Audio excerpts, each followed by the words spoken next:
Good evening, everyone. Welcome to Veterans Breakfast Club Happy Hour for Monday, August 14th. My name is Sean Hall. I'm the Director of Programming with the VBC. And with me, as always, is the Executive Director, Todd DiPastino. Todd, how are you doing today? I'm doing well. Hello, everybody. Happy VJ Day. 78 years ago, the Japanese surrendered, or actually, the Japanese surrender was a kind of drawn out and a little convoluted. But on the afternoon of August 14th is when Americans found out that the war was over, finally.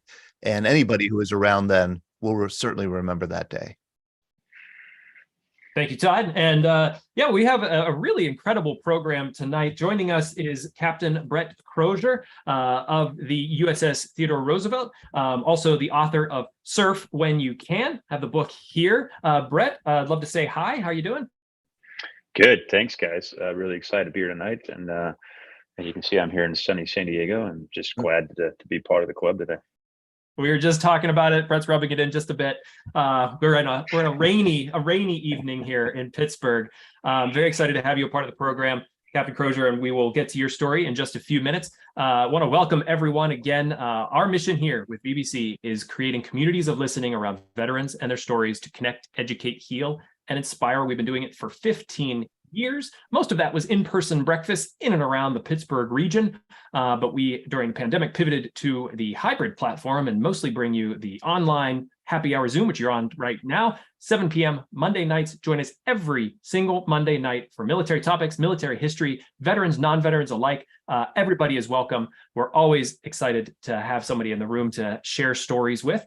I'm going to go ahead and share my screen here so we can thank our sponsor. That is Tobacco-Free Adagio Health. Tobacco-Free Adagio Health is dedicated to reducing and preventing tobacco use and to getting the word out about the hazards of smoking and secondhand smoke. They're all about health, so they want people to quit. And they have classes, nicotine replacement therapy, and a popular quick quit line, 1-800-QUIT-NOW. They also educate people, children especially, about tobacco use from cigarettes, cigars, pipes, chew, snuff, and other nicotine products like vaping. And finally, Tobacco-Free Adagio Health advocates for public and private policies that ensure healthy places to live, work, and play. You can learn all about what Tobacco-Free has on offer by visiting their website, tobaccofree.adagiohealth.org, or you can call their free quit line, 1-800-QUIT-NOW. Thank you so much, Tobacco-Free, for continuing to support the VBC and our mission. It's awesome to be partnered with them, and they've been supporting us for quite some time. We have our VBC magazine. The new one just came out. Todd, can you give us a highlight? What's your favorite article in this current issue? Bob Harbula is the cover article. He's a survivor of the Battle of the Chosin Reservoir, as well as the Battle of Seoul and Incheon. He's a Marine, 92 years old, shared his story with us at our special event marking the 70th anniversary of the end of the Korean War Armistice Agreement Day on July 27th. And he shared with us his story in great detail for the magazine. I do highly recommend it. I think anybody who reads it will be moved by the sacrifices of the Marines at Chosin. So we like to send this out free of charge to anybody who wants it. Just if you don't get it in the mail, that means we don't have your address. Let us know your address. We'll be happy to put copies in the mail to you.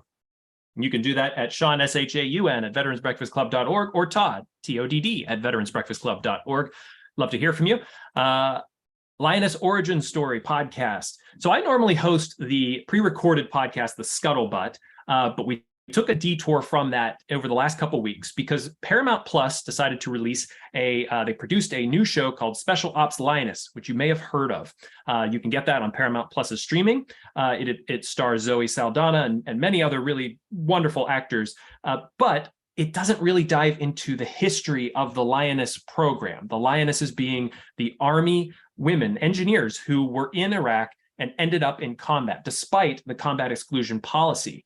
Those Special Ops Lioness is a very interesting show, and I recommend it for entertainment purposes. Definitely does not dive into the real life history of these women. So we have Daria Summers, who is the director of the documentary Lioness that came out in 2008. And that documentary also starred Shannon Morgan, who was one of the original Army Lionesses. So both of them are hosting. I'm hosting with them. We were talking not only Special Ops Lioness, we're bringing on other Lionesses. We brought on Marines from the female engagement teams that Lioness grew into. We'll be talking with the how that program has developed as we continue on with this podcast. It's going to be a special, just 8-part. We can put the link into the chat. I highly recommend giving it a listen. It's riveting stuff, because we also had on Colonel Brinkley, who started the Lioness program in Iraq. He had some really wonderful stories. Incredible. I can't speak highly enough about it, not just because I'm a part of it, but because of the stories that we were able to put a platform on and say, hey, you need to hear this. You need to hear the truth. We also have tonight, we have Captain Brett Crozier joining us. That's a really handsome picture of you, Brett. You're a handsome guy. Thank you so much also for joining us. And next week we have on 12 Battles Every American Should Know. Todd, can you name all 12? No, I cannot. I know that it's the broad sweep of American history, and it's an interesting selection. It's not necessarily the 12 most important battles. It's not necessarily the 12 most, instructive battles. They're the 12 battles that General Petty says really helped to form the American identity and really continues to animate the sense of who we are as Americans. So it should be an interesting conversation. It's a little bit different than the usual programs that we have. I'm a historian, so of course I love history and love any excuse to dig into the history. But because the Veterans Breakfast Club is really focused on veteran stories, I tend to kind of shy away from doing too much history. This is a perfect way to sneak history in under the guise of a brigadier general's own military service. So I look forward to this event next week. Thank you, Todd. Now, let's get to our guest tonight, Captain Brett Crozier. Captain Crozier, thank you so much again for joining VBC Happy Hour. It's a pleasure and an honor to have you part of the program. Oh, I have you muted. I'm going to ask you to unmute. There we go. Our apologies. No sweat. Yeah, again, happy to be here. And maybe, like Todd said, I'm going to sneak in some surfing lessons in this whole conversation. But glad I could be on and talk with you guys, and look forward to the conversation. If you can get a Pittsburgher to surf, that would be pretty incredible, especially over Zoom. I want to start, as we usually do here with VBC. We always like to go back. We know we're here to talk about what happened with the Theodore Roosevelt, what happened during COVID. Obviously, a very large part of that story. But I feel like we can start a little bit further back and talk about, because you had a long career, 30 years in the Navy. And why did you decide Navy, and why did you enlist? Sure. And like they always say, right, it goes by in a blink of an eye, and it doesn't seem like it's been 30 years, but it was a very enjoyable career with incredible memories. But yeah, I'll go back. My dad was in the Air Force. He did ROTC here in San Diego, actually, and then went out to Nellis Air Force Base. He had every intention of flying, so he liked aviation, but he was colorblind. And despite his best attempts at memorizing the colorblind charts they give you at the hospital, he couldn't pass, which meant that he served as a ground officer for about 5 years, and outside of Vegas at Nellis. And then I think I probably planted the seed as a young kid. Pretty formal years. I was around fast airplanes that were loud and gray for the most part. And I think not knowing exactly how I was going to get there, I knew it was something I wanted to do. And then my entire life, I kind of just started gravitating towards aviation, military aviation specifically, air shows and all that stuff. But we moved up to Northern California. And other than Alameda, which was about an hour away, there wasn't a lot of military. You're really north of the Bay Area that much. You have Beale and a couple others, but it wasn't like down in San Diego, which is a heavy military area with a lot of veterans. So my exposure was kind of limited, but I kind of was still gravitating towards the Air Force and flying. About the same month, I got my driver's license with all kinds of freedom, driving my 1976 Datsun. A movie came out that many of you are familiar with that featured some Navy pilots flying off aircraft carriers. And so, having seen Top Gun more than once when I was a mere 16 years old, it kind of gave me a little clearer direction on what I wanted to do. And I'll be honest, I never would have admitted that probably until I retired. It's certainly something you never admit in a ready room, a fighter ready room, that you joined the Navy because of Top Gun. But that certainly had an influence on me, and I'm sure hundreds of others, thousands of others across the U.S. So I went on to Naval Academy from there, and then that kind of began that Navy journey. But that was kind of my background up to that point. What did your dad think about you going Navy? He was excited. I think, we never really had any big debates about Navy, Air Force, or the like. He did say I probably wouldn't be as good a golfer if I went to the Navy. So I went that path. And for me, it was a way to get all the way out to the East Coast, kind of, it's part of that adventure. When you're 18 and you you want adventure. Colorado Springs would have been cool for the Air Force Academy, but I was kind of excited about being on the water and headed out to the Naval Academy. And at the time, my thinking was, well, if you don't fly, I knew what else I could do in the Navy. I didn't quite familiar with the other services. And, obviously when you're 18, you're still figuring out the world. So I was lucky enough to get accepted to the Naval Academy, and began my journey there. And then, so, and loved it and everything about it. I mean, for those who've been in the Academy, there's hard days, but I still keep in touch, regularly with my 4 or 5 good friends that I went through all 4 years there. And we, over the years, flew together and we deployed together. We met in random ports of call around the world, or, they were in weddings, or, those kind of things. And so we still keep in touch quite a bit, and kind of planted the foundation, I guess, it were, of my service that would then really start with 30 years of adventure after that. Did your dad have any advice for you when you joined? I think if anything, he knew I wanted to fly, but he also knew it was a lot more than that. So I think, what I remember from my dad, he ran a small company up in Northern California, and I was always impressed when he was, he'd come home with various tasks, and one was, they couldn't afford to have somebody like sort all the change from the soda machine. So he would come back with these big buckets of quarters, and then we'd sit around the table, and that was just, he was taking one of the small jobs. And I thought it was kind of cool that as a CEO, that was one of the things he did, is we'd bring these quarters back, and we'd roll all the quarters and put them in, in the $20 quarter rolls. And it was, it was a small enough company, probably 50 people, but they all seemed like they were pretty good friends, and they all played softball, or they, and I never got a sense of hierarchy, I guess. My sense was more that what I learned from my dad was, everybody's kind of the same. It's just a matter, he was lucky enough to be in charge, but I think he approached it with a humble demeanor. That, one of the things he told me when I went off to the Academy, I think really was, just remember, we're all just trying to get by. We're all trying to do our best. And if if you're in charge of somebody, your job is to take care of them in some regard. And that would be, of course, emphasized throughout my career. And that was something I tried to emulate as I went on, and got more and more responsibility over the 30 years. Did you expect to do 30 years at the beginning? No, I was pretty short-sighted. Not that I had any exit plan or exit strategy. I just wanted to fly. I mean, and to be honest, I probably wouldn't even gone to the Naval Academy if they'd said you can go right to flight school. If there was a way I could have gone from like 18-year-old senior graduating high school to flight school, I would have done it in a heartbeat, because that was really my motivation. So it was really over the 4 years of the Academy, and then my time in the Navy, where I realized, I joined to fly. That's what I wanted to do. And I was, when I was lucky enough to do that as much as I did, but I never stayed for that. I didn't stay for the flying. I stayed for the people. I stayed for the camaraderie. I stayed for this kind of camaraderie you guys have in your club, and the same camaraderie you had in every ship or squadron, or, staff I was part of. And that's really what I enjoyed, was that sense of teamwork. And I, even on the tours I wasn't flying, I found it enjoyable in a different way. And I just stayed to the end, because that was, I always said, I'm going to keep, as long as I'm having fun, I'm going to keep doing it. And I did for the full 30. And you started out flying helicopters. Yeah. So after the Academy, I went to Pensacola, and I started off, everyone kind of goes through the same primary training. And at the end of which, if you're number one in your class, you get what you want. If you're not, then it's kind of needs of the Navy.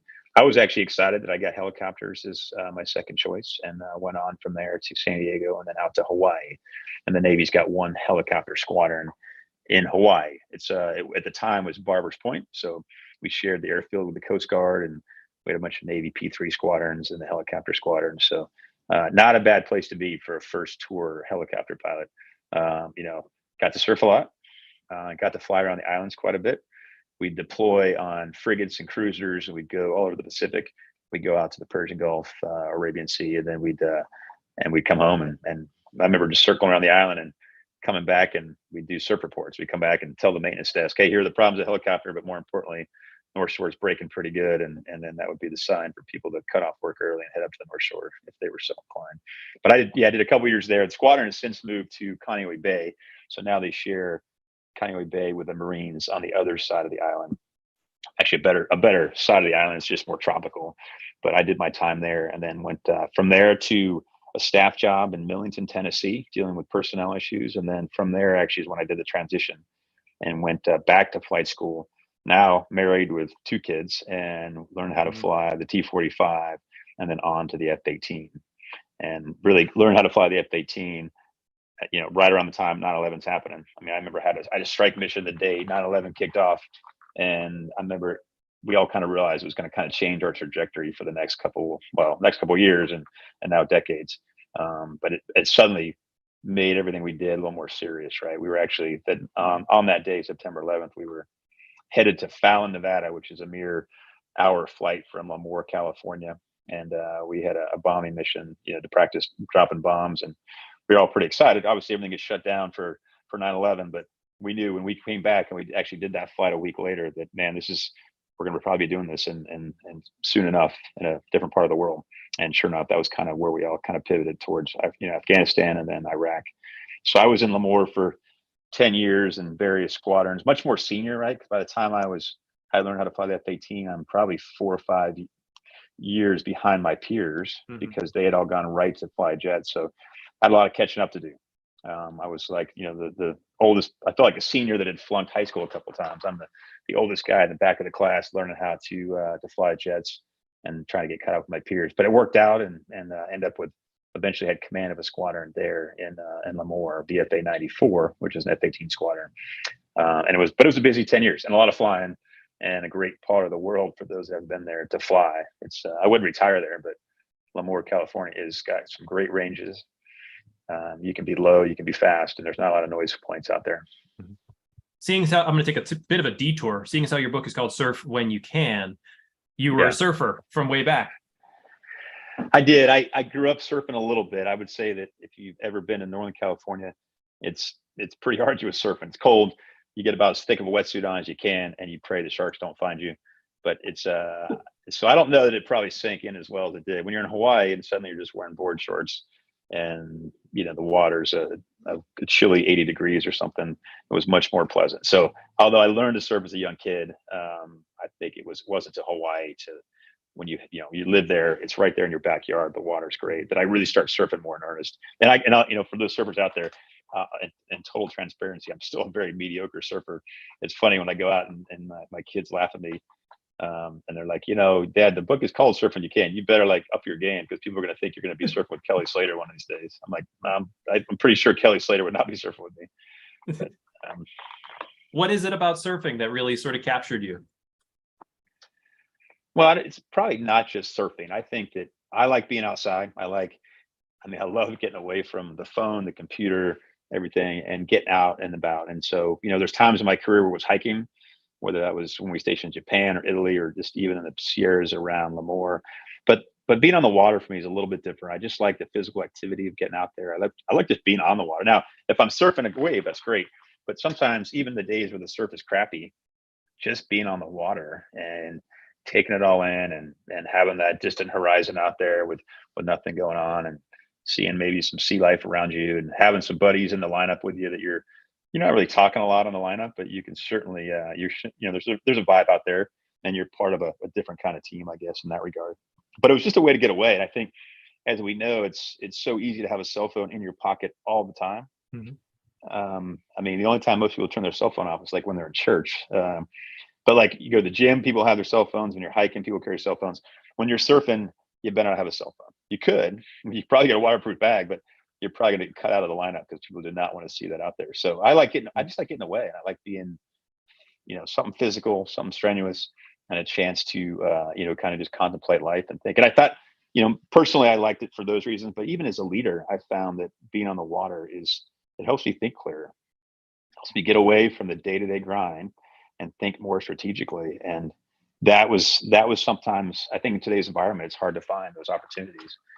As a leader, you've got to step away. It's so easy to worry about the day-to-day and micromanage in today's environment. And we see it in the military a lot now too, because we're so connected in so many ways, from email to Teams to Zoom to DTC, cell phone in your hand all the time. Well, that takes a toll, and I don't think it's good for you. And so I always talk about life-work balance. And I say it in that order. I think it is life-work balance. I think at the end of the day, work should be secondary to having a fulfilling life. I think when I do it well, I'm actually better at work.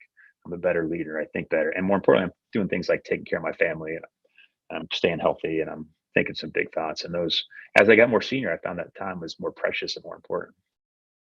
There's something about the thrill of surfing, but also the thrill of flying an F-18. Is there Yeah, there's certainly some waves that will get your heart going.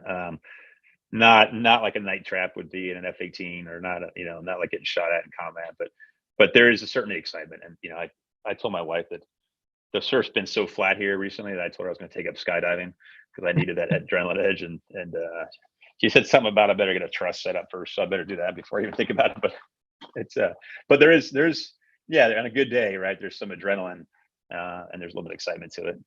But most days are pretty, they're pretty benign out here. I'm not a big wave surfer. It's not a Laird Hamilton kind of guy. I just go out in the nice, comfortable waves and take not too long of a board, but a board I can maneuver and still have fun with. Did you always sort of drive towards leadership? You were commanding a squadron, the F-18s, but how did you grow into that? I think I just like being in charge. Like not like I want to be in charge of everybody kind of thing. It just was more like I just felt comfortable in making those kind of decisions. And I remember even as a kid, I was a lifeguard for the city, and I worked at a boathouse where we rented boats, and we had lifeguarding there up in Northern California. And by the end of the second year, I was like in charge, whatever that meant. I was in charge of the boathouse, and I really liked it. And again, I never felt like it wasn't a power trip thing. I just felt like I felt comfortable. I felt confident in my ability to make decisions. And I felt that in the military it was the same thing. I mean, it's like either you're deciding how things are going to go or you're accepting somebody else's decisions.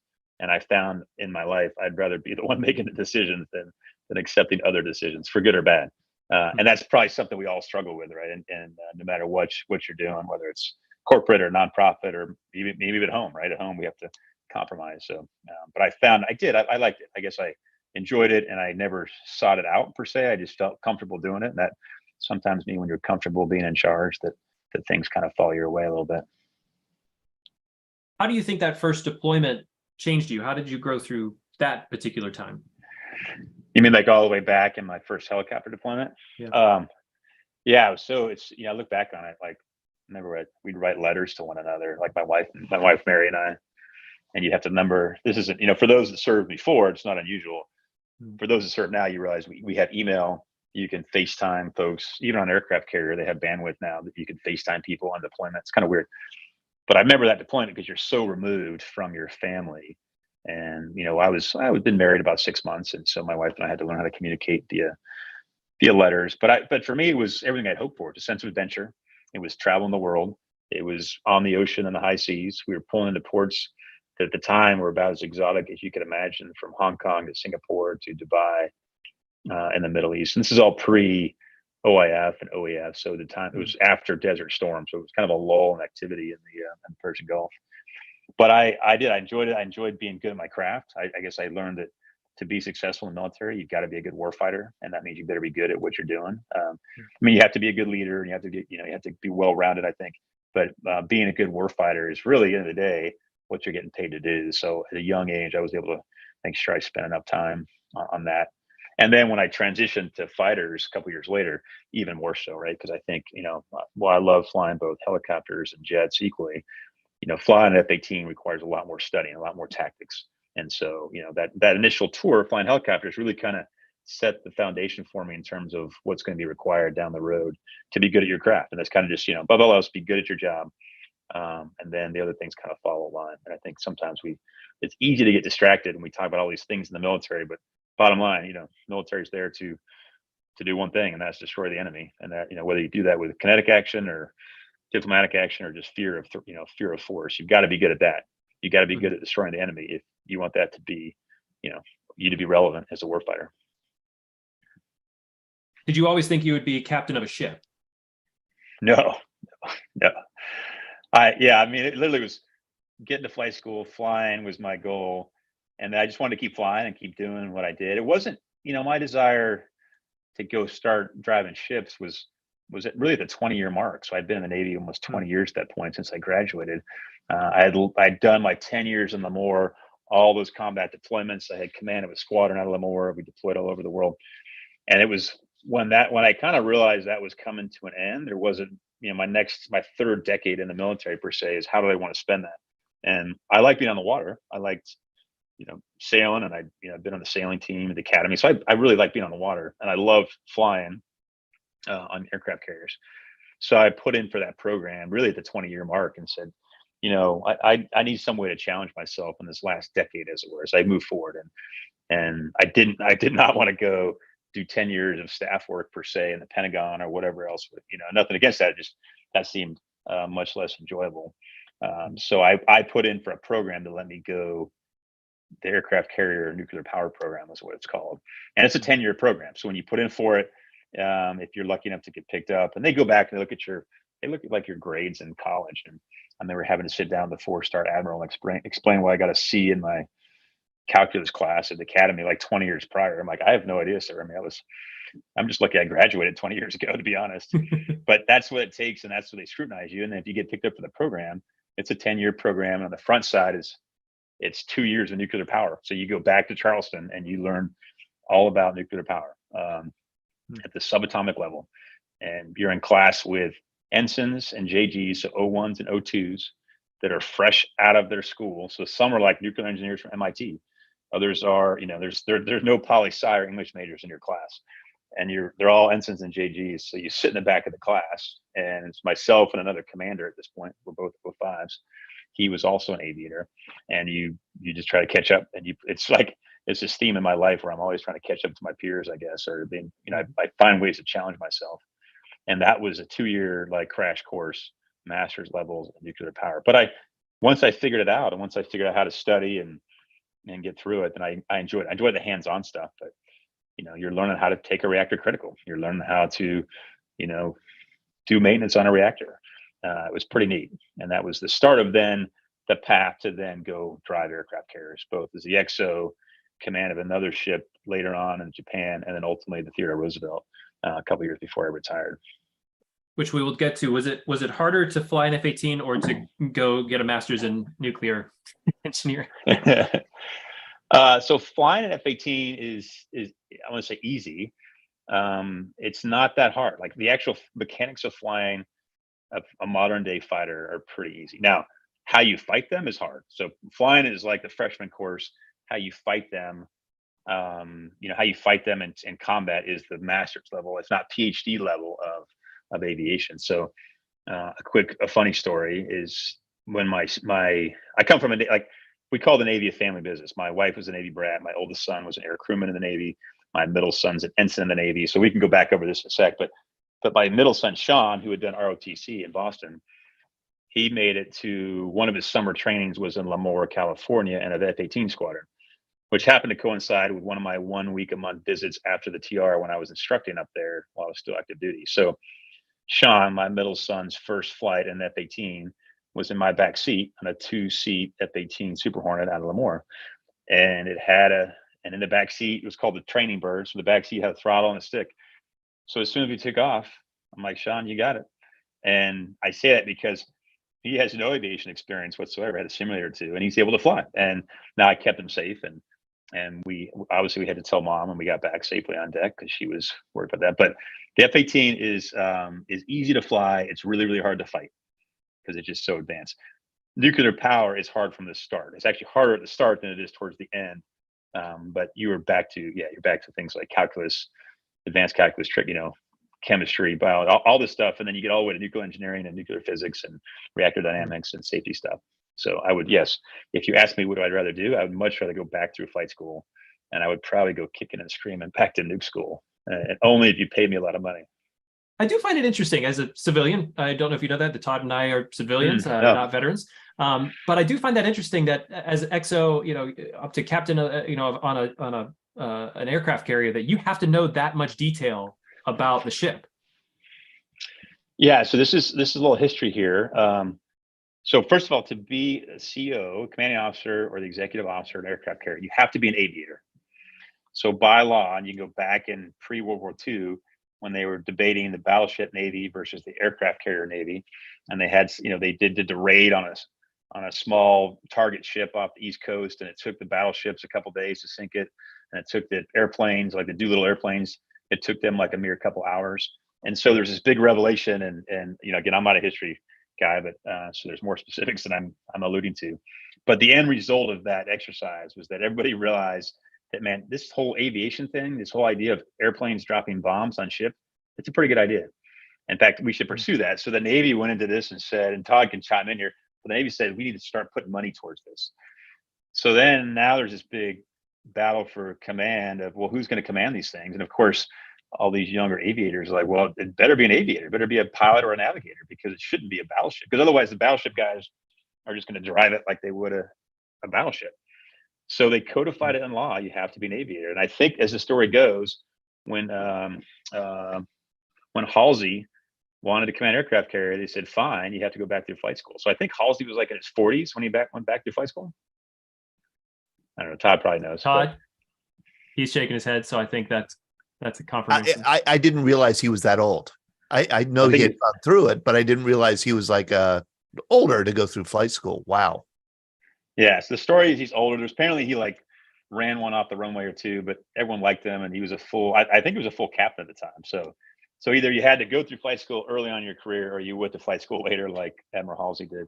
And then on top of that, when Rickover is the founder, and everyone still thinks he's alive somewhere there in DC in the Naval Reactors building, because he has such a strong presence. And I don't know if anyone's read about Rickover's history and what it takes to set up this unbelievable engineering organization.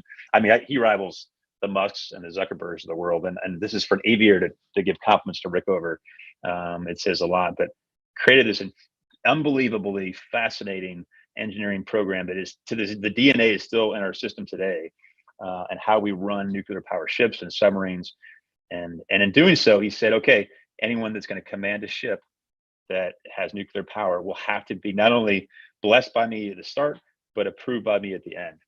And he obviously, I think he was Naval Reactors actual for like 10 years, 15 years, but then eventually that never went away. So new 4-star admiral. So that's why when I joked about a 4-star admiral reviewing my grades from college, that was him allowing me into the program. And then at the end, when I finally graduated, that was the blessing of, okay, now you can go be the XO, because now by law, you are certified to operate a nuclear reactor. Did that feel like a huge responsibility? Maybe overwhelming? Well, you have a large department. So on an aircraft carrier, you have a reactor department about 550 people. So what it is a lesson in delegation and your ability to trust your engineers that are assigned to you, and how you're going to manage that. There's so many things you could drill down on and micromanage, then you might do nothing else. But obviously, the sole purpose of aircraft carrier is not to protect the reactors. It's actually just to operate. So you have to learn. It's a good lesson for leaders at the executive level, how you manage your time to, how do you spot check? How do you make sure your program that you can't be involved in 24 hours a day? How do you make sure it's, meeting the expectations, doing it safely? And more importantly, for reactors on aircraft carrier, is it giving you the steam when you need it, both for your catapults as well as your propulsion and your hot water and your electricity. So yeah, I don't know that I felt overwhelmed. Let's be fair. I mean, you learn a lot about it, you know how to do it, but then you have people who continue to do that the rest of their career. So you have some top-notch young sailors in some cases that are absolutely brilliant in this area of expertise. So you have to just trust them, and you have to find ways to follow up, and you have to have ways that when things aren't going well, they bring it to your attention. And the only way to do that is to be involved and be open and make sure that they know that, hey, Captain, when something's not right, we're going to tell you, because you just can't. That's one of those things you're not going to take any risk when it comes to reactors. I want to go back to the keyword. I'm just going to chime in. I'm sorry. I'm just going to chime in to say our board president is a Navy nuke submariner and a worshiper of Admiral Rickover. He's a CEO of a local company here. When you go into his office, it's Rickover quotations everywhere. And he's the one who I think taught us most about what Navy nuke school is like, and is unbelievably demanding. The second thing I wanted to say is I know that we have a high school student online in our Zoom room today who aspires to be a Navy nuke, I think on a submarine. So I know that that's one of the reasons why he's joining us tonight. Well, I wish you the best of luck. And I have to say it was a different kind of challenge for me academically. I remember I went aviation because I liked it and there's fun and exciting stuff. But when you get through nuke school, it's a sense of accomplishment. It's kind of like climbing Everest in some ways, I guess, but an academic level. And it's pretty cool stuff to know. So I wish you the best of luck. Trey, if you have questions, and for anybody who has questions, please put them in the chat. I know that Ben Wright, he is an Air Force veteran, did put a question here. How was the transition from rotary wing to fixed wing? They are very different aircraft. Yeah, they very, very much are different. I always thought helicopters were like like going on a road trip in your pickup truck with two buddies, because you always have a co-pilot, and then you have a guy in the back or a guy on the back as your air crewman. And you got not plenty of gas, but you always have gas, and you can kind of land anywhere, and you're moving fast, but not that fast. And you never know what your mission's going to be. Like, it's just like you're out flying around and things change. You could be picking up you could be the holy helo picking up the chaplain. You could be picking up the mail parts, or you're doing patrol and you're looking for submarines or enemy ships and stuff. Whereas a fighter jet, in my case, you're by yourself. You certainly have some 2-seat versions, but things happen very fast. You have to figure out how to manage your time. So when I would fly in a helicopter in bad weather, one pilot would fly, the other person would navigate and have the control, or have the radios and the charts. When you're single seat aviation as in a fighter thing, you're moving 4 times as fast, and you're by yourself. So you're trying to fly, navigate, talking on the radio, all that stuff, and you figure it out. I mean, you adapt and you overcome, but it definitely comes faster. It's also more exciting because of that, because you're zipping around at 500 knots and sometimes low and fast. And then obviously I think the biggest crucible is knowing how to land on the back of an aircraft carrier. I don't care how many times you've done it. That still is always a challenge at night, at least. The daytime can be fun, but at night, I don't care if you've done it a million times, you're still gonna get your heart rate up. So I found all those, there's different points of those transitions that I think stand out. And I remember my first night trap walking on the aircraft carrier. I don't remember what carrier it was now, and getting to the flight deck. It was off the coast of San Diego. And it was so dark, I didn't even know how to get across the flight deck to get to my jet. I thought for sure I was just going to walk off the edge of the ship. And it took me like 10 minutes of not only get my eyes to dilate, but then get my confidence up to walk over. And I remember this salty chief kind of just patted me on the shoulder. He's like, "You got this, sir. Your training's been pretty good," or some just words to that effect. And I was like, "All right, that's all I need." And I at least didn't want to embarrass myself in front of him. So, and then it all works. But the story, of course, of landing on aircraft carriers at night, and they've done this in tests where you got heart monitors and blood pressure readings and stuff. That they did. I think they did a big study back in Vietnam, and they found that when pilots came back and landed on an aircraft carrier at night, their heart rate, their blood pressure, all that was 3 times what it was when you were in combat, actually being shot at. And there's just so much going on, because you're basically just have this controlled crash in the back of the aircraft carrier. But again, our training is pretty good, and I think that's the takeaway from all that is we do some incredibly challenging stuff, high risk stuff, but we do it well because we have a lot of discipline, we do a lot of training, and we have some pretty good equipment, and we pick the right people to begin with. So in the end, we do things, we make it, maybe we make it look easy, but it's challenging for sure. I want to pick up on the keyword, the relationships. As XO, talk to me a bit about, you're developing as a leader there, and you're developing these relationships, and that comes into it becomes much bigger later here in our story. But the relationships you had with your sailors, your engineers, how was that first experience for you?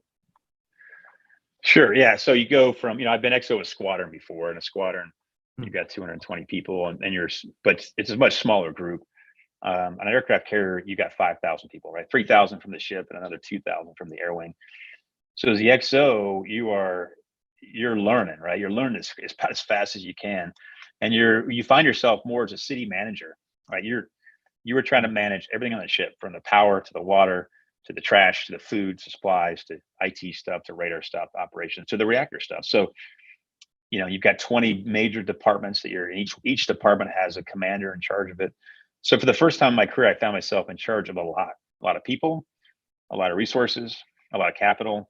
And you have to learn how you best do that to maximize the impact of your team. So you can, some people are more comfortable micromanaging. That's just their style. I'm not going to, for me personally, it was getting to know the people. So I knew if I could trust them or not. I could just, so it took a lot of conversations. It took me walking around, asking questions. It took me learning all the areas that I wasn't familiar with. Now, by then, right, I knew how to fly both helicopters and fighters. I knew how to flight deck worked. I kind of knew how the ship moved around in the water. I knew a lot about nuclear power, and then that was about it. The rest was all foreign to me. And you have a public affairs department, you have a legal team, you've got go supply department, all these things that are critical to what you need to do to run a carrier. And you have to learn quickly, because they're going to be looking at you for decisions. So the first thing you do is you try to coordinate to make sure everybody's working well together, just like you would a coach of a team, making sure all your players are working well together, and then also asking a lot of questions where you're trying to learn so you can make better decisions when the time comes. And then you're trying to manage as well your relationship with the captain and the admiral staff and everything else on top of that. But good news about the XO is you're just running the ship. I mean, you run the ship. That's what you do. And the captain, a good captain, will say, "Hey, you run the ship. I'm going to worry about everything else. Like, I'm going to talk to the admiral. I'm going to be the mayor of the city. You, as the XO, get to be the city manager." And I enjoyed it. Once you figure it out, which takes a couple months, but then you start having fun because you have the pulse of the ship and everything you do, and you get to make some pretty cool decisions. And more importantly, you're watching everything work together. Which seemed overwhelming at first, and now you got 5,000 people working in harmony to do some amazing things on a $10 billion aircraft carrier. What are some of those cool decisions? Well, I mean, in some cases, it's as simple as going on liberty, right? And what time do people have to be back, or people get in trouble, and whether they get liberty as a result of that. So sometimes it's small like that. Other times it's, the hours you're going to use to clean the ship. So every day we have this thing called cleaning stations, and that's just where everybody in the morning turns out. It used to be for an hour per se, and you clean the ship every day, because obviously having a clean ship is important to readiness at some level. But I'd argue that at some point, there's a limit to that. And generally what happens is when the ship isn't clean enough, everyone says, well, we need to clean more. And it's just, eventually, what does that mean? Eventually you're cleaning 6 hours a day. Well, what we all know is that if you ask people to do things for more than about 20, 30 minutes, they're going to do the same amount of work. They're just going to stretch it to an hour. So I remember coming in and I said, all right, we can't spend an hour a day cleaning the ship. Like, it's not effective. I'm not seeing the results I want anyways. And it's 5,000 man hours. That's a lot of time, right? If you were a corporation, you go, what's your return on that? Well, it better be a spotless ship, because that's a lot of man hours that you have to deal with. So I actually went the other way. I said, you know what? Let's try something. I'm going to talk to the crew. I'm going to get on the radio system. I'm going to talk to all 5,000. I'm going to say, here's the deal. I'm going to give you back half hour a day. We're going to go back to 30. We're going to 30 minutes a day. So I'm actually going to go the reverse, because I want the ship cleaner, but I'm going to ask you to do it in 30 minutes. So for the 30 minutes, give me it all. Give me 100% for 30 minutes, and then you get half hour back. And sure enough, they loved the idea, and they wanted their half hour back, and the ship started getting cleaner. And they started looking better. So not all. I mean, there's people that probably took advantage of that. But so again, you get to make a lot of policy decisions on day-to-day stuff. There's a lot of disciplinary stuff. You get to, there's a food shortage. You get to decide, okay, how do you want to handle that? Mm-hmm. But a lot of cases, when it's running well, to be honest, you don't have to decide anything. You just get to sit back and look for barriers and look for friction and find ways to smooth it out. And the cap might be the guy telling the ship where it's going to go, but on a good day as the XO, I didn't have to do anything other than just walk around and kind of feel the pulse and see what's going on, or find things I didn't like and see how I could correct it. But you have to empower people to do that too. Do you become the kind of the go-between as XO, understanding that pulse of the ship and talking with the CO? Yeah, I think, Captain has spent a lot of his time on the bridge of the ship. I mean, because the highest risk thing is always generally moving the ship around in congested waters while you're doing flight ops. So think of the South China Sea with the Chinese out there, or other ships. You're doing exercise, you're flying, you have to make decisions on maneuvering the ship if you have $100 million aircraft coming into land. So Captain will spend a large part of his time on the bridge, just overseeing the highest risk operation that's going on. So the XO is kind of, you have more freedom to run around the ship. So I can anywhere I want on the ship, talking to sailors, talking to chief's mess, talking to the officers, talking to the staff, talking to the other pilots, and getting a sense of what's going on. And then I would either make decisions or at least provide that feedback to the captain. And he's got other tools. You have your senior enlisted on the ship is called the command master chief. And so he's a master chief in charge of all the other chiefs. And, for perspective, I think my wardroom on an aircraft carrier, both as the XO and the CO, was about 170 officers. And your chief's mess, which is all your chiefs, all your E7s, E8s, and E9s, was about 160. So these are two huge leadership groups on the ship. And ultimately, as the XO, administratively, you're in charge of all of them. The captain's ultimately in charge of all of that. But you have your command master chiefs who's in charge of the chief's mess, the XO theoretically in charge of the wardroom, the officers. And that's why I talk to my CMC all the time, because we had to make sure we were in lockstep. In fact, my CMC from that ship is retired now, lives in San Diego, and we still talk all the time because we just became good friends over the time.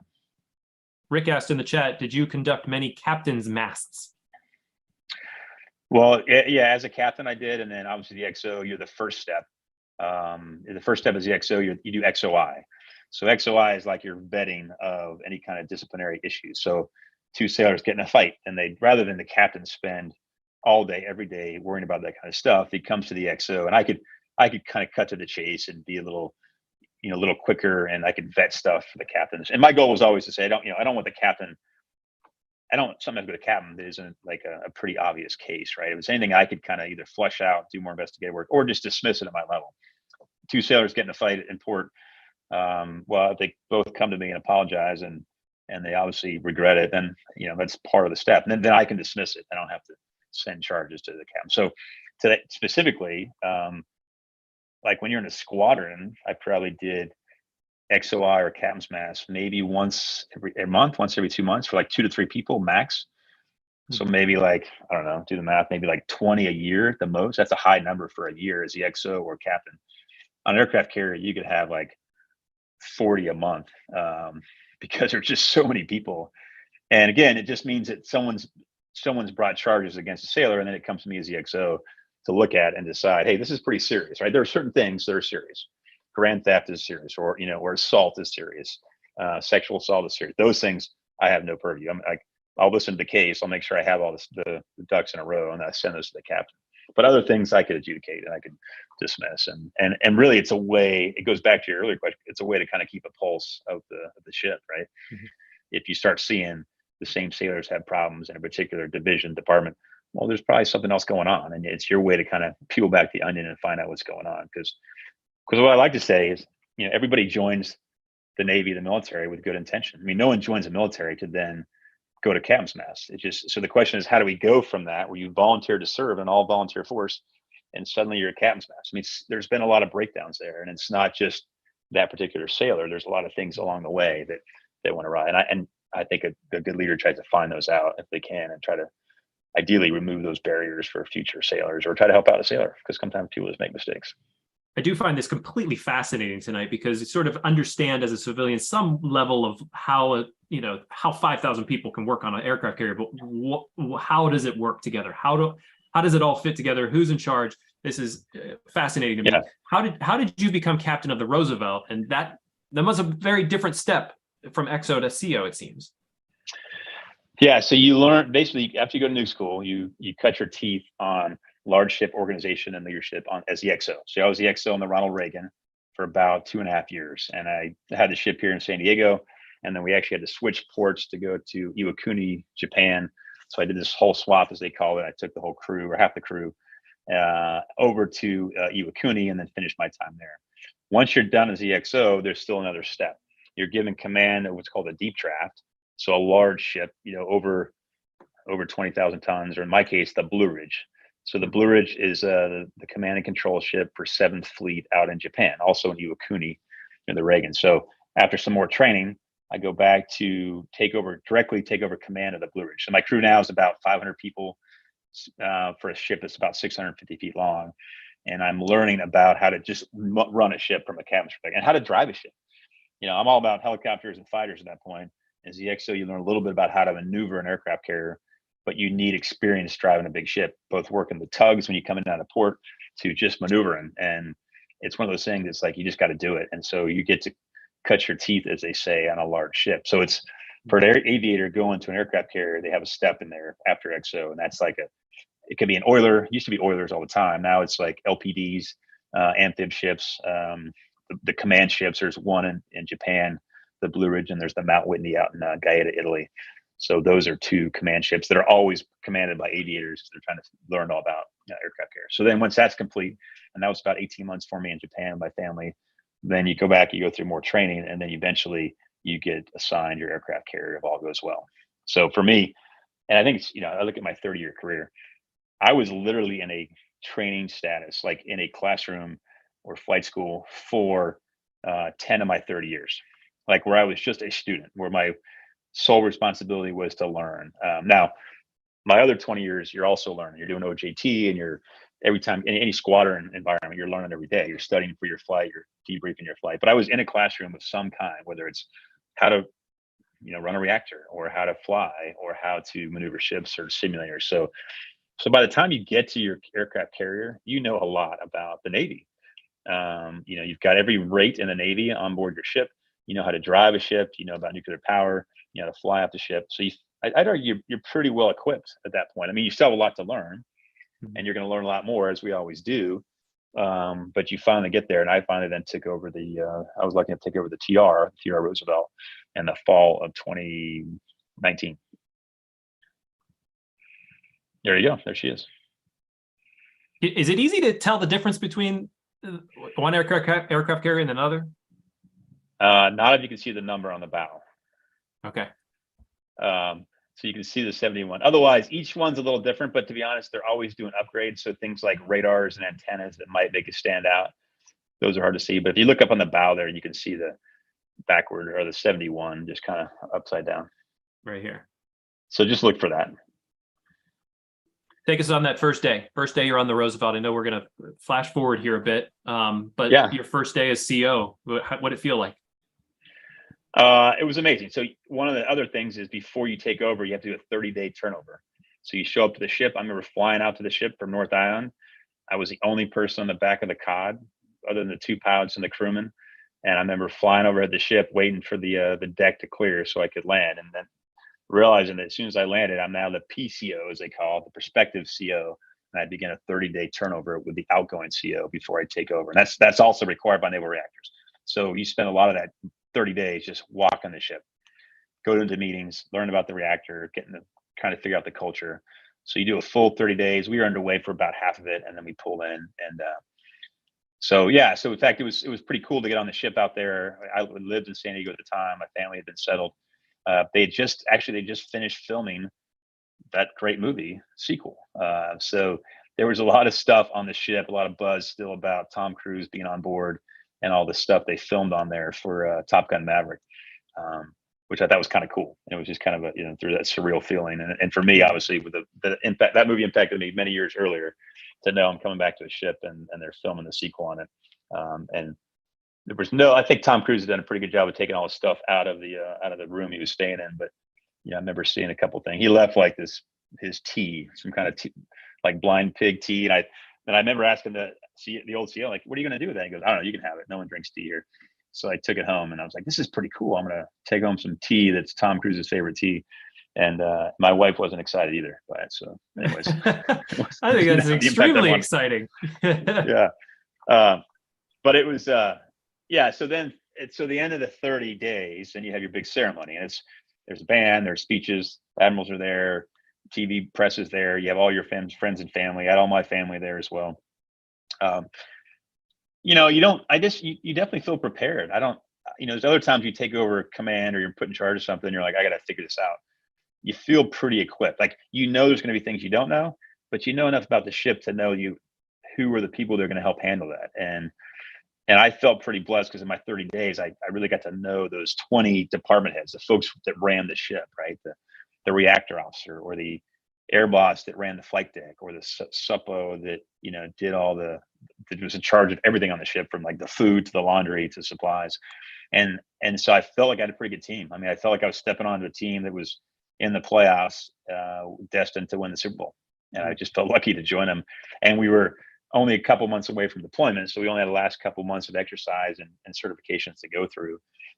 So when I took over, and there's that moment when you salute, and I've got command, and then the ship is yours, and they unfurl the flag, so you're in command, and then you step out. And then, if you've ever been to a military ceremony, when you come on to the stage, you're just a captain. When you leave the stage after a change of command, you've now become that ship. So it's no longer Captain of the United States Navy, it's Theodore Roosevelt departing. So you now assume the name. That's kind of a weird thing for folks that haven't been on a ship, but that's how it works. And so anytime from that point on, when you came or left the ship, assuming it was within working hours, they would just say Theodore Roosevelt arriving, or Theodore Roosevelt departing, and they would hit 4 stingers on the bell, which means you can't ever sneak on and off the ship, for good or bad. But you assume the identity of that ship in many ways, and you are. I mean, a good CO becomes that becomes the DNA of the ship, your personality, your style, everything you do. And you have a chance to make a pretty big difference. And lucky for me, I inherited a good team already, and I am still good friends with the CO that I relieved, who then subsequently came in behind me when I left the ship early, Carlos Sardiello, and he's now a flag officer doing great things. And so I just felt, it was just a good setup. So I was very excited. Back to it was a long answer to your question. I was very excited when you're the I Elvis who finally took leaves the building. That's it. Like Yeah. when you leave, Yeah. you're the Elvis. Yeah. Yeah. Oh, so what date was that? What was the specific date that, if you remember, It's year like wise, really? November. It was November, early November of 2019. Okay, so a couple of months before the COVID, like we were starting to hear some things about that, if I remember Yeah, correctly. I think just grumblings from the Far East. Even when, so we don't deploy until mid-January of 2020. So January 17th of 2020 is when we deploy. Even then, to be honest, it was more like another SARS or bird flu. And like the rest of the world, we are just trying to figure it all out. I mean, the military was no different, and we were all just watching the news and no idea what's going to come down the pipe for us personally as a ship and a crew, but also the world as we kind of figure out what this is and how we want to react to it, which was different than we'd ever seen, obviously, in the last 100 years or so, or maybe a little bit less. You go back to the Spanish flu or something. But And before we dive fully into this, because we're just on the cusp of it right now, I want to remind everybody that we're the Veterans Breakfast Club. Our mission is creating communities of listening around veterans and their stories to connect, educate, heal, and inspire. We will put up a survey here at the end of the program. If you're interested, it takes about 2 to 3 minutes to complete. Please let us know what you think of the program tonight. You can send us an email if you want a free quarterly magazine, but we're happy to have you all joining us tonight with Captain Brett Crozier. And he is also the author of Surf When You Can. We're going to get to that very shortly. Diving back into the story here, Captain Crozier, as the pandemic worsened, what was the news on the Roosevelt?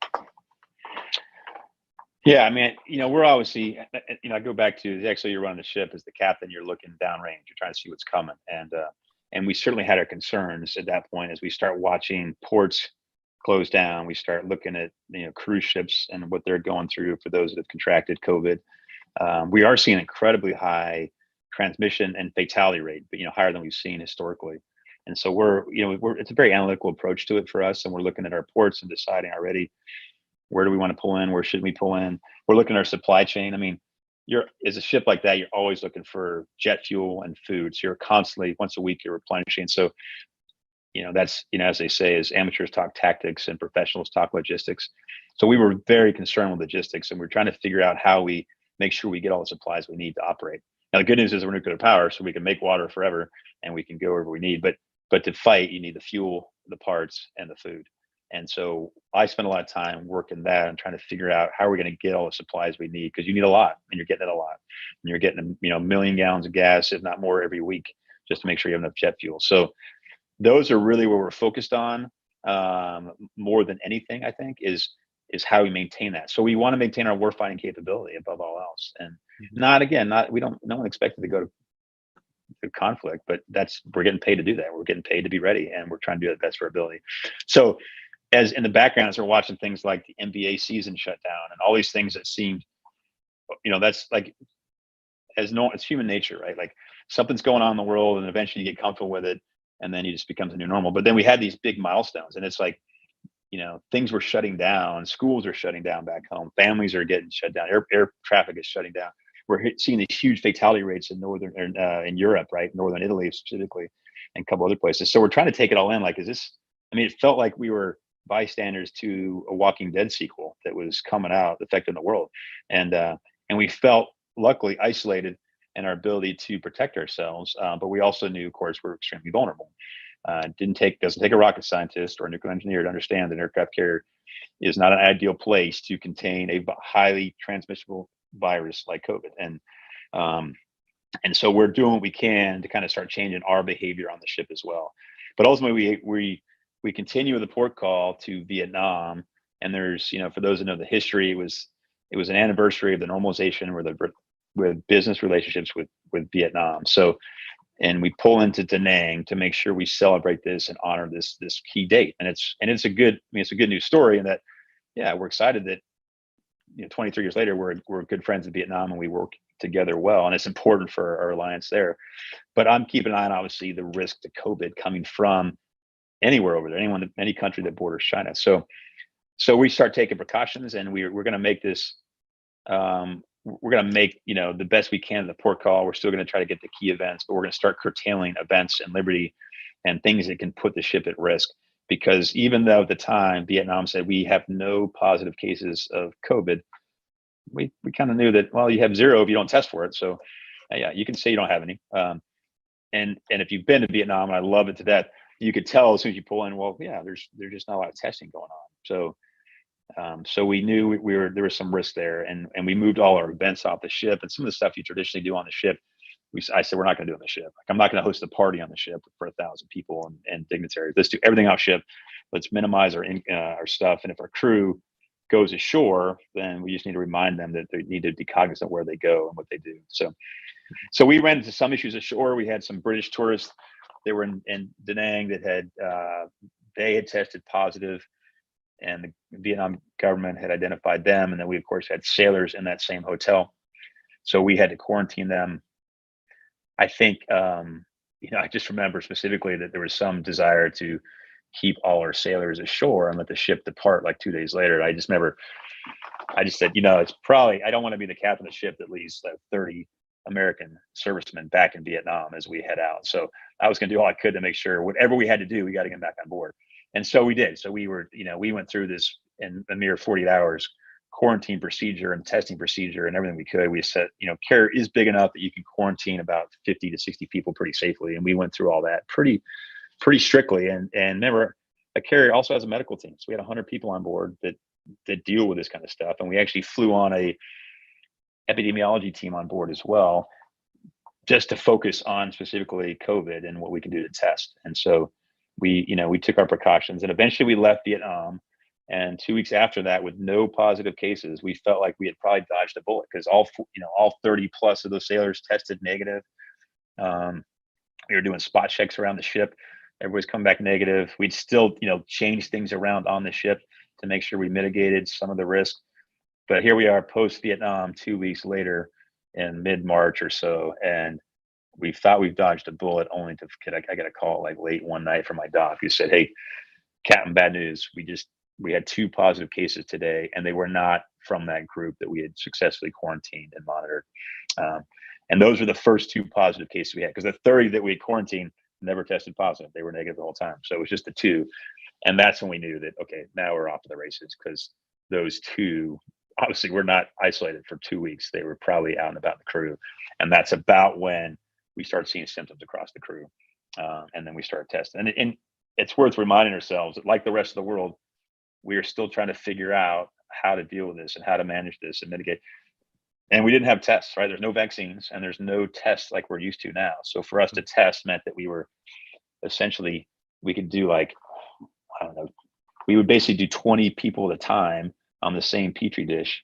And then if that's positive, then that group would be deemed positive, and you have to kind of isolate, and you do this process of elimination to figure out who might be positive. So, unlike now where we can all run down to the dime store and drugstore and get a test and check, it took almost a half a day, if not a full day, to know if somebody was positive. So you can imagine what kind of logistical challenge that was with 5,000 people on board.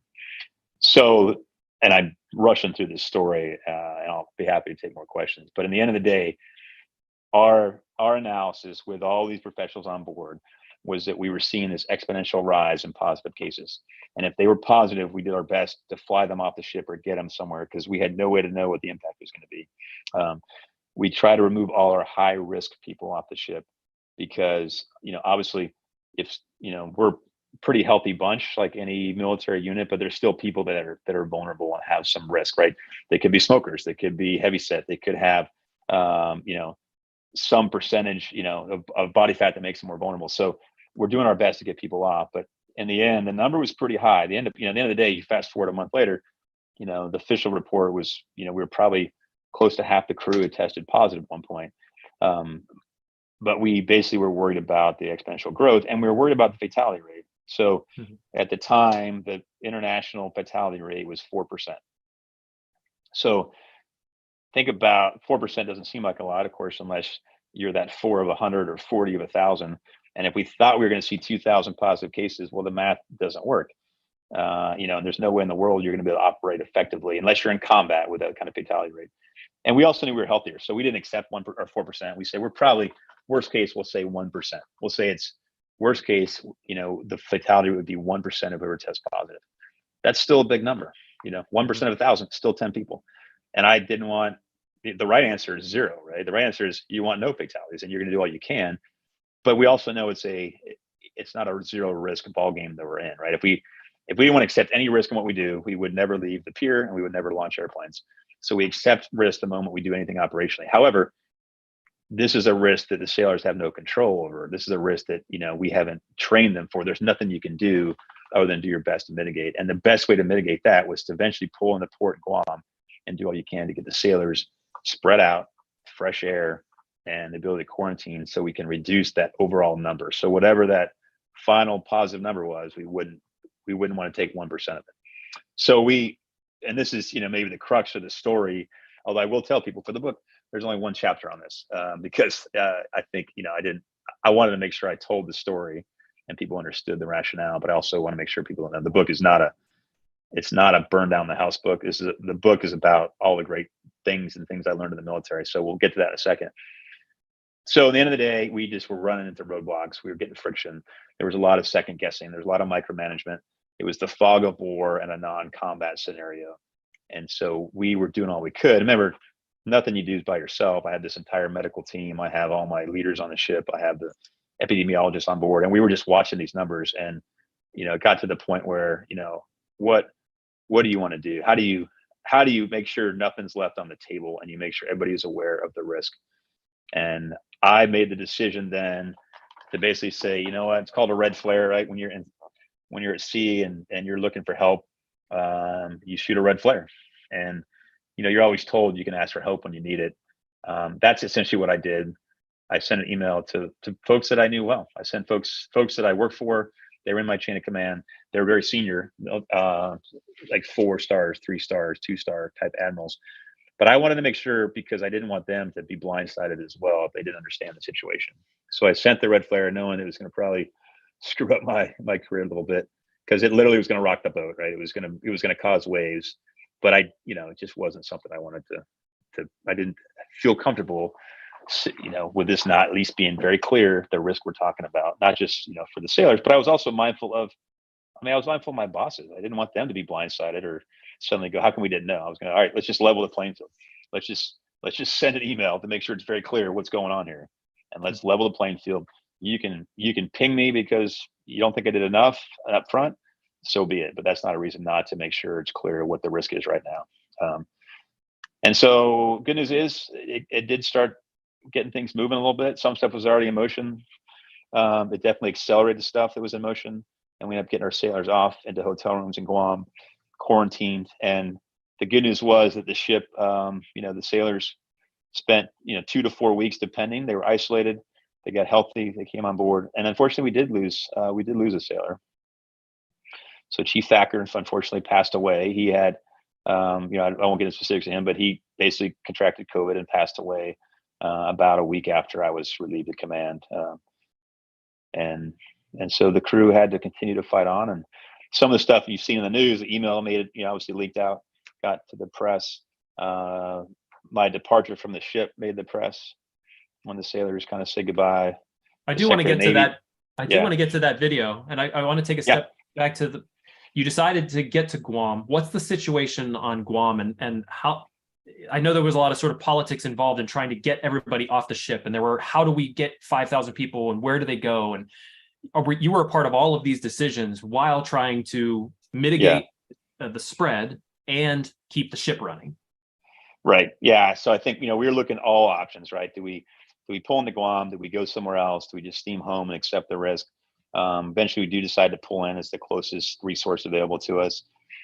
Guam is interesting, right? It's got a higher risk population on Guam than other parts of the world. So there was some concern that if we bring COVID on the island, it's going to put the island population more at risk. And so politically, the decision was made and stated at much above, high above my level, that we did not need any help from Guam outside the base. And therefore, don't worry, we're going to pull the ship in, but they are going to we have everything we need from on the base. And that was so far from the truth. We wanted to believe that was the case. And the base did a tremendous job trying to help us out, but it just wasn't going to be enough. There wasn't enough space unless, and we did all we could from taking over schools and gyms. But you're still, on an aircraft carrier, you got 200 people on in a room that most of us might call a living room, and that's how we sleep and live. And when you go to a high school gym or a basketball court, you might get 400 and a little bit more spread out combinations, but it's still pretty close. And nowadays we know was doing anything but preventing the spread of COVID. But at the time, until we were able to get sailors off the base and ultimately to the hotel rooms in Guam, which is the only place that met our requirements for CDC, is we watched the numbers continue to grow. And so we pulled into Guam, like you said. We wanted to be pier side because then I don't have to worry about things like operating or navigating or steaming, or I could stand on the reactors a little bit and focus on this problem. But then once we got to Guam, it became necessary to eventually get that help outside of the base. And that's a political thing that, we had some jokes about. We're just going to storm downtown. We're going to all march on downtown Guam. I'm like, well, that's not going to be a good decision. Like that would not play well with 5,000 sailors, and it looks like they're invading. But eventually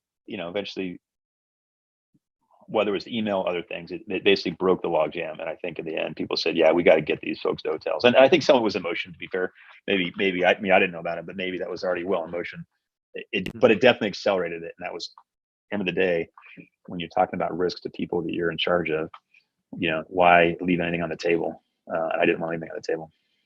At what point did you feel like the situation had gotten so dire that that red flare needed to go up? Well, we probably had 2 or 3 days where we had our modeling that we were doing on exponential growth of positive cases. And for 2 to 3 days in a row, we kept meeting the numbers. I mean, it literally was exponential growth, and it became something we didn't track daily. We were starting to track hourly as we got more testing capability. And we're like, man, we are seeing exactly what we predicted. And therefore apply your 1% to this number. It's not going to go well. And so, I don't get me wrong. It was not an easy email to send because I knew the implications. But I also, man, I did not want to sit on this, and I'd much rather get fired for sending an email than be fired for having 100 sailors pass away when I could have done something. And I guess that was the end of the day. It was maybe a conscious versus career moment. And, and I'm okay with people second guessing that too. I mean, I want to make sure it's clear. Big Navy was not being negligent. They were everybody's trying to figure this out. And it was a unique situation that none of us ever been in. And I know everybody wanted what was best for, the sailors on the TR, but I also knew no one wanted it more than I did. And therefore I felt, if a leader is about taking care of people, okay, then I'm going to do that. Todd, did you have a question? No, I'm just noticing you have a lot of fans here in the Zoom room here, Captain. I mean, it's just amazing, the responses here. And I also want to make sure that everybody knows that we have 3 World War II veterans on this program here tonight. 2 of them are Navy veterans. Julia Parsons, 102 years old, Navy Wave, Codebreaker. We have Ed Cottrell. I'm looking at him right now. Hello, Ed. I'm hoping to see him on Saturday at D-Day Conneaut. Unfortunately, he's not going to be able to jump, but he's a 101-year-old P-47 pilot from World War II. And we have a new World War II veteran who I've just communicated with email just this week, and that's Robert Fisher. And he was aboard the USS Shenango. He was a Navy photographer, aircraft carrier. Thank you for joining us, Robert. I hope you'll come on and share your story sometime. Bruce Decker, I know that you have a question. Let's see here. Let me ask you to unmute. Okay, can you hear me? Yes. Yeah. First, Sure. I have a compliment. Every time I've met a naval aviator, I think to myself, anybody that can land a nose dragger on a carrier deserves respect. I don't care what else. But I have a question for you. In flight training, one of the first things I learned was fly the plane. Doesn't matter what else is going on, fly the damn plane. You were commanding and you had lots and lots of positive tests, but as it turned out, very few people were actually disabled by COVID. 28 guys went to the hospital, something like that, and you lost that one crewman. Terrible. How did you decide to anticipate a terrible problem instead of commanding the ship and continuing? You were 1/3 of the carrier groups in the Pacific. No, great questions. Yeah, we say aviate, navigate, communicate. So when in doubt, you aviate first and foremost, then you worry about where you're going, and then you communicate. And so, I mean, that is actually part of the equation. And then we were operating in the South China Sea, even after we had positive cases, we were continuing to aviate. We were continuing to drive the ship. We were continuing to maneuver around Chinese vessels that were chasing us around. We were continuing to fly airplanes all the way along the coast of China, there at the 12-mile line. So we really didn't stop any operations. I think when it came down to it, when we made the decision that we had to pull in, because no one knew the overall impact, and no one knew, what it was going to take to help mitigate some of the risks. So if the folks that need to be hospitalized, even though an aircraft carrier's got a huge medical department, we don't have the ability to intubate and put people in tents and stuff, which becomes one of the most common things for people that have COVID. So we had limitations. So we knew that we could probably do 4 at a time. But if we had more than that, then we need to make sure we were pierside or somewhere we could get sailors off to get them where they're intubated, get them the oxygen they needed. Because that's obviously what people that have severe reaction to COVID, that's how we generally treat it. But we also looked at the situation. One of the things I said in my email, and I say it again today, let's be clear. If the balloon goes up and we went into combat, we would have, we never would have pulled in. We would have turned and steamed right towards the Chinese or wherever we needed to be. We would have fought. We would have accepted the risk because we know that with combat comes risk. We were not at combat. We were not at war, and we weren't at a time when it made that sense to risk that. So what made the most sense was to get yourself to Guam, take care of the sailors that needed to be taken care of, get the crew healthy, so you can most quickly return back to the South China Sea and be back on the front lines. So much like, a football team needs a break after a big football game, we knew that we've been operating successfully for a month, but we had this unknown risk with COVID. The best course of action became to pull in, to treat the sailors, to get them, healthy again, so we could go right back out and fight. And that's exactly what the ship did. I mean, in short order, they got back out to sea. But if to your point, if the balloon went up and we started a shooting match, we never would have pulled in, or we would have quickly got it back aboard and we would have fought the ship to the end. And that never was lost to me. So it was, I want to say my decisions were about taking care of the crew, but it was always with war fighting in mind. You talked about finding peace afterwards, after you were relieved, finding peace of what happened. At what point when you were fashioning the email, knowing what the consequences were, did you make peace with the idea of sending it? I think it was with a clarity to know that, even though I don't know how things are going to unfold, I don't know how this is going to be received. But I knew at the end of the day, I couldn't live with myself if I didn't do all I could to do, to get attention to the situation. And so with that, when you kind of just weigh it out and say, would I rather go to bed tonight, or even, I think it was in the morning, I can't remember when I sent it, but, would I rather go to bed with this on my conscience that I'm not doing enough and then delay by 12 or 24 hours? And knowing, of course, that we had this exponential growth or do we, based on the analysis we did with the medical team on board, with the epidemiology team on board, with everything else we're going, the case studies we used, did we need even 24 more hours to understand the risk? And I think when you lay it all out there, it wasn't an emotional decision. It was much more analytical. And it was just that, it's not going to get any better in 24 hours. And I'm okay if I send it and it doesn't go my way personally, but there wasn't a lot of downside for the crew. There wasn't any downside for the team per se, other than they're going to maybe lose their captain, which I knew was a possibility. But again, it was not about my career at that point. We have a couple questions in the chat. I want to ask one more before we get to them. Speaking to the pulse of the ship, what was your take on how they were feeling? Was there fear on the ship? Was there a sense of we need to continue the mission? Was it split? Yeah, I think it's good to remind ourselves, like we said at one point earlier, when you're pierside in Guam, every single person has a cell phone and they're all communicating with their family and their friends and they're watching the news. So you can't control it. It's one thing if you could totally control the narrative and information, but you can't. So you're competing with CNNs and the Foxes of the world. And so you're competing with what families are hearing. So what I was worried about was trying to control the panic, because you have all these outside entities that were trying to weigh in on them. And so, one of my styles as a leader was to try to communicate as much as possible. Over communicate maybe is the term, but a ship that size, an organization that size, that you almost can't over communicate, right? You just, as a leader, particularly when you're trying to set the culture, the tone, you'd rather say something 5 times and make sure everyone hears it than just once.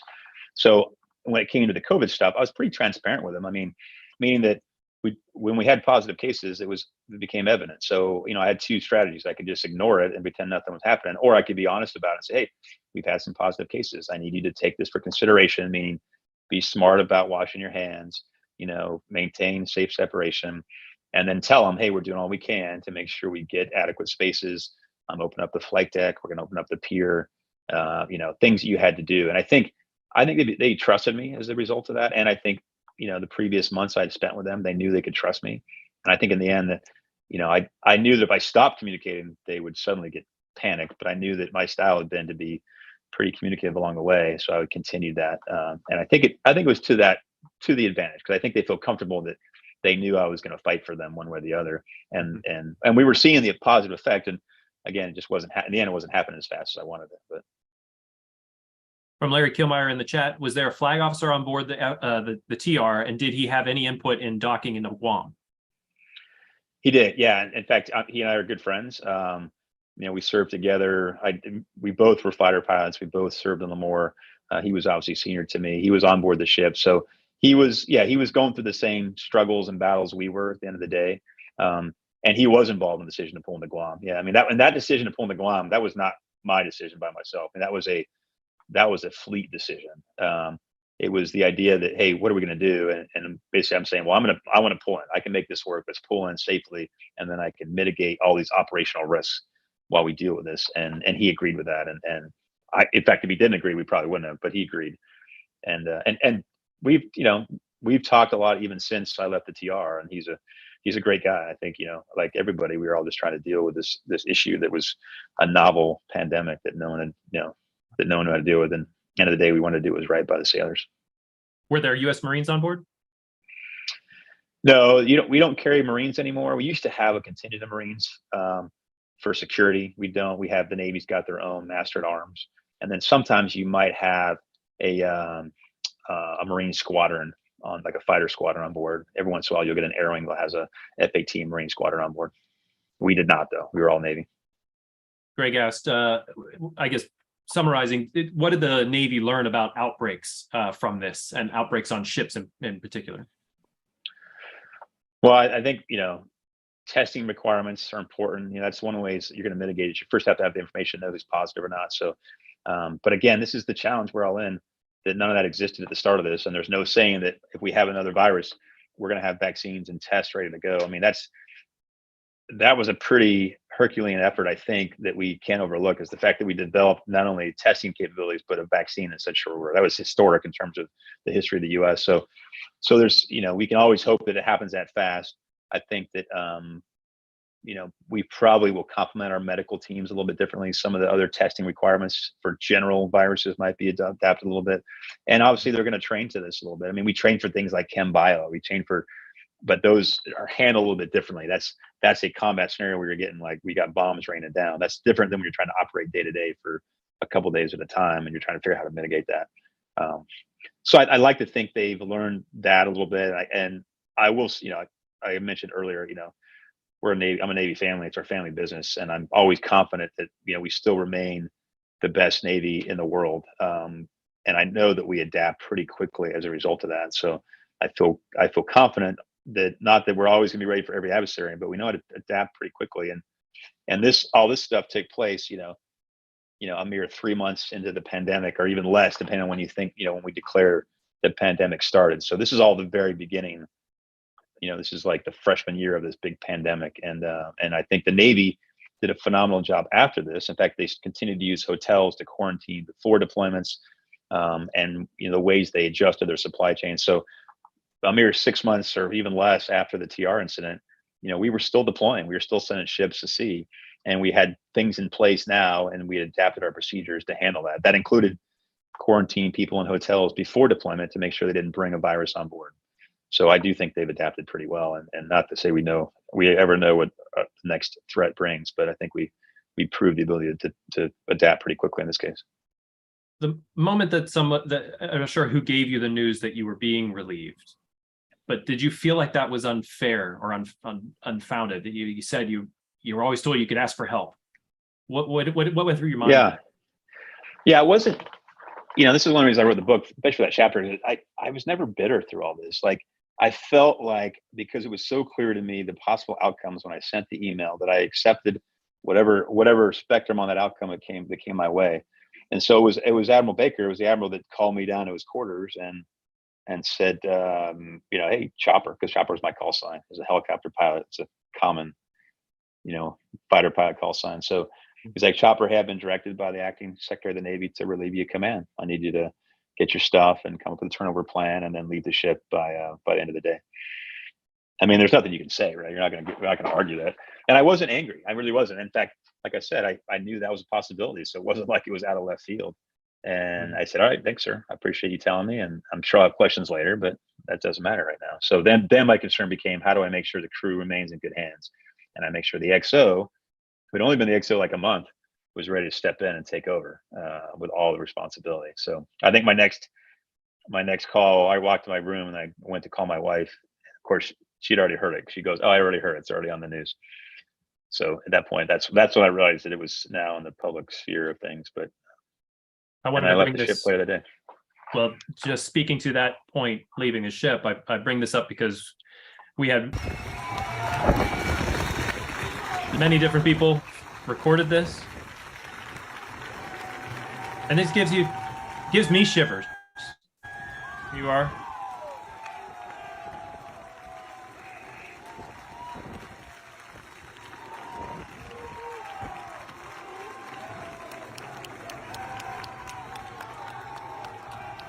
This was key. You didn't leave from the officer's exit, correct? Or the captain's exit, that you left from the enlisted.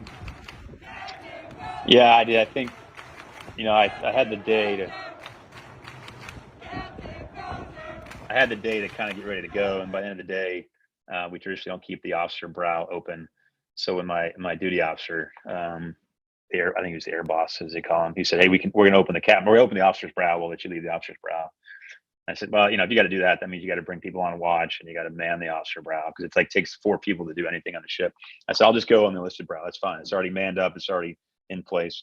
So, walked out of my cabin with my backpack. All my other stuff had been taken from me. And then I walked through the hangar bay to the enlisted brow and was, certainly surprised. And it's probably at that moment, right, with the gravity of the situation hits me that, man, this is, it's one thing. I was actually seeing stuff on CNN in my stateroom when I was packing, and people were coming by to say their remarks and say their farewells.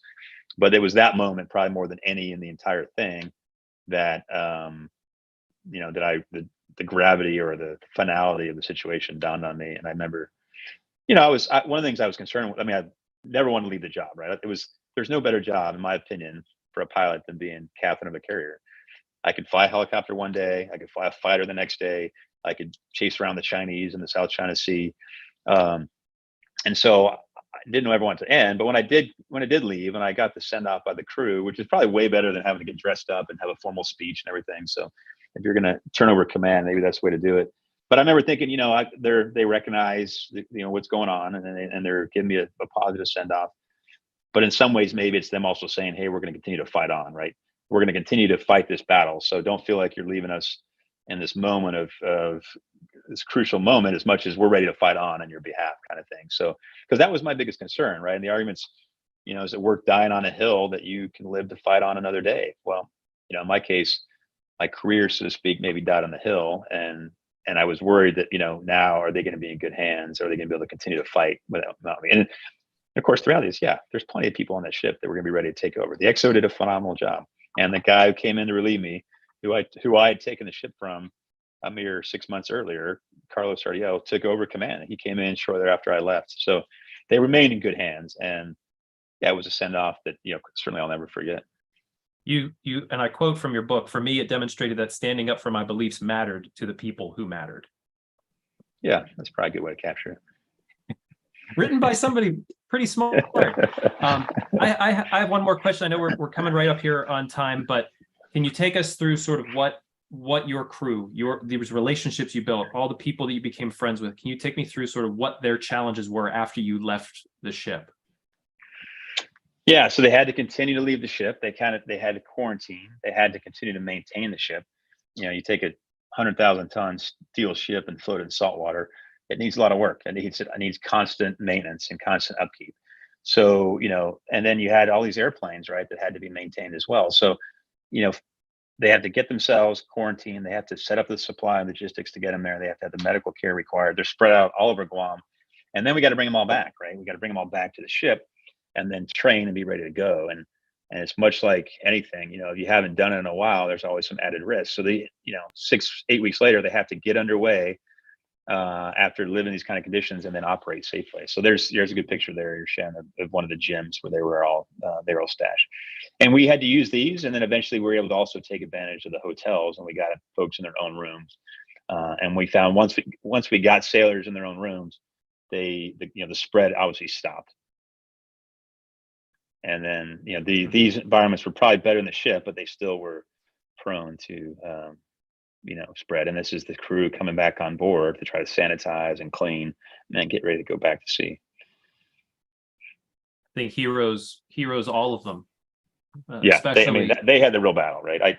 I left prematurely, so to speak. They went on to do some Herculean efforts and then safely get to sea and then continue to operate. I mean, they had to do flight ops and do day and night landings, takeoffs on the ship, and get the crew ready to go and operate reactors. So my hat's off to them. Those are the folks that really get the credit. And that's one of the reasons I wrote the book, was to make sure I honored all the people that I served with throughout my career, particularly to those on the TR that that had gone on to do amazing things. Larry just asked, were you piped off? I don't know if that's a Navy term. Piped off is when they'll blow the pipe and like for a ceremony. I thought he meant, were you mad? I took that. No, piped off is actually a Navy. Okay.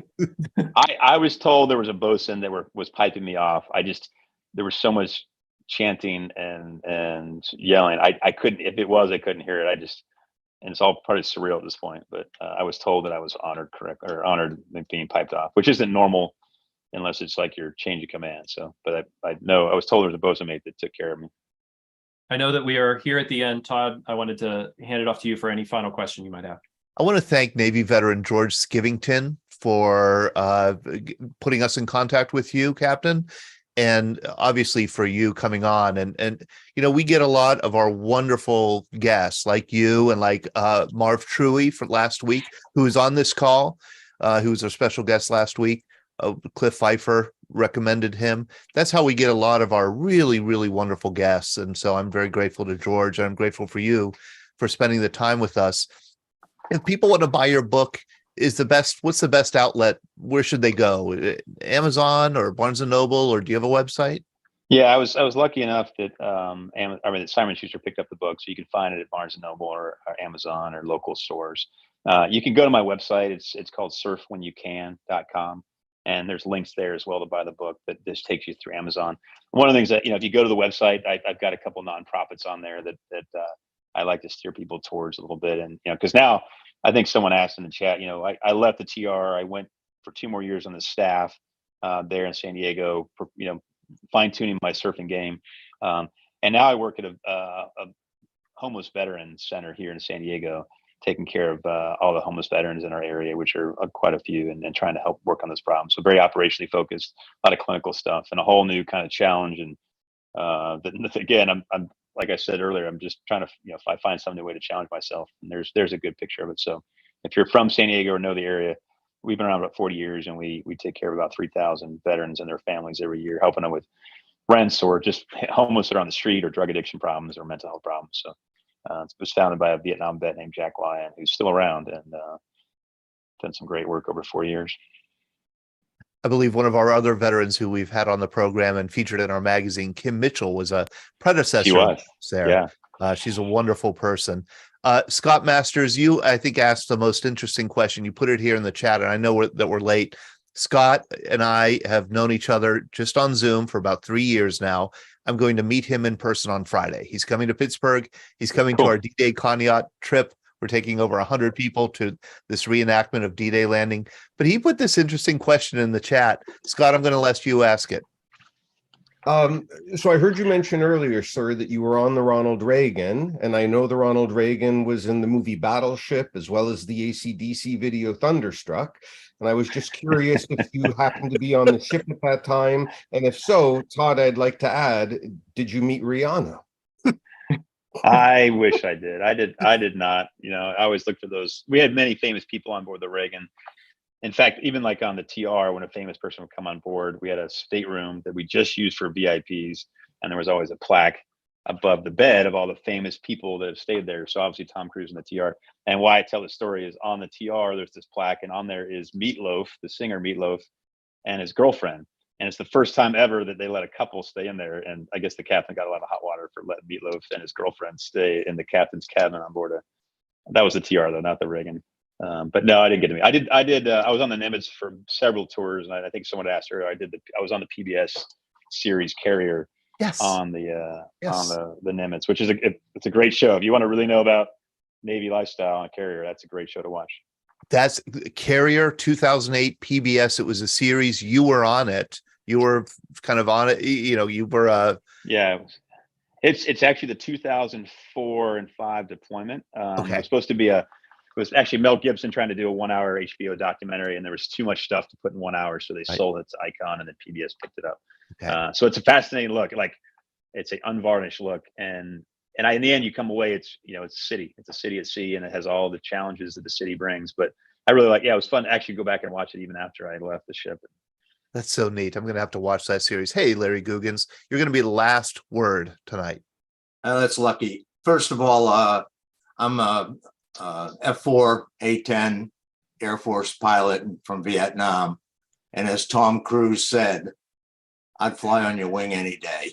Thank you for your service to our country, and thank you for your service to the soldiers and sailors you're trying to command for. You're a hero. Larry. You're a hero to me. Thanks, Larry. No, I appreciate it. That means a lot. Thank you very much.